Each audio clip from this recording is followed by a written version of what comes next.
ಮಜ್ಜಿ ಮಸಾಲ ಎಂತ ಅಡಿಗೆಯ ರುಚಿಯಾಗೋ ರಹಸ್ಯವು 20 ರೂಪಾಯಿ.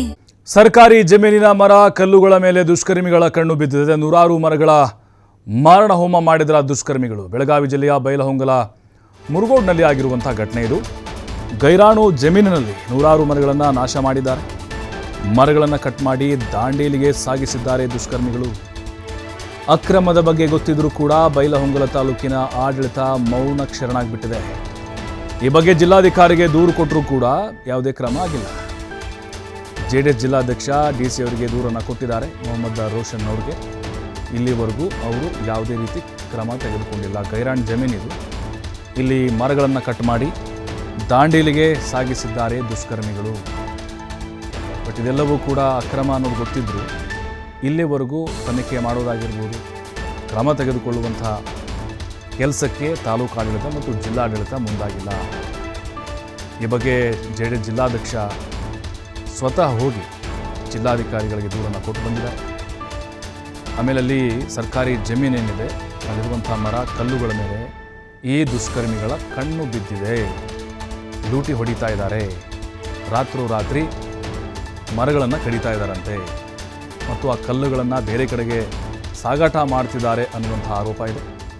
ಮುರುಗೋಡ್ನಲ್ಲಿ ಆಗಿರುವಂಥ ಘಟನೆ ಆಗಿದೆ. ನೋಡಿ, ದೃಶ್ಯದಲ್ಲಿ ಕಾಣಿಸ್ತಾ ಇದೆ. ಇದು ಸರ್ಕಾರಿ ಜಮೀನು. ಕಲ್ಲುಗಳ ರಾಶಿ ಇದೆ. ಆ ಕಲ್ಲುಗಳನ್ನು ದುಷ್ಕರ್ಮಿಗಳು ಬೇರೆ ಕಡೆಗೆ ಸಾಗಾಟ ಮಾಡ್ತಿದ್ದಾರೆ ಅನ್ನುವಂಥ ಆರೋಪಗಳಿದೆ. ಮತ್ತು ನೋಡಿ, ಮರಗಳನ್ನು ಕೂಡ ಕಡಿದು ಬೇರೆ ಕಡೆ ಸಾಗಾಟ ಮಾಡಿದ್ದಾರಂತೆ.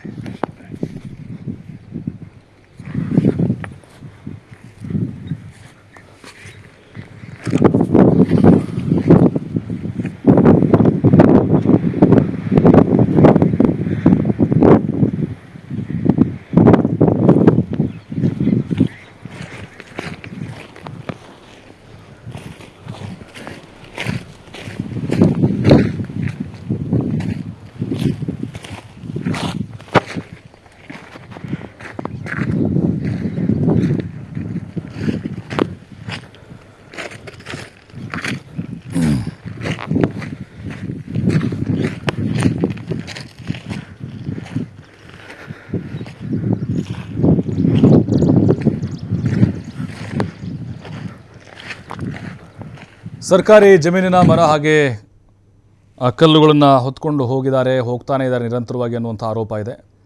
ನೋಡಿ, ಮರಗಳನ್ನು ಕಟ್ ಮಾಡಿದ್ದಾರೆ. ಈ ಫೋಟೋಸ್ ನೋಡ್ತಿದ್ರೆ ಎಲ್ಲೋ ವ್ಯವಸ್ಥಿತವಾಗಿ ಸಂಚು ಮಾಡ್ದಂಗೆ ಕಾಣಿಸ್ತಾ ಇದೆ. ಅಂದರೆ ಯಾರ್ದು ಶಾಮೀಲಿರಬೇಕು ಅಂತ. ಅರಣ್ಯಾಧಿಕಾರಿಗಳೇನಾದರೂ ಇದರಲ್ಲಿ ಶಾಮೀಲಾಗಿದ್ದಾರಾ ಅಥವಾ ಯಾವುದಾದ್ರೂ ಬೇರೆ ಇಲಾಖೆ ಅಧಿಕಾರಿಗಳು ಕುಮ್ಮಕ್ಕಿದೆಯಾ ಅನ್ನೋ ತನಿಖೆ ಆಗಬೇಕು.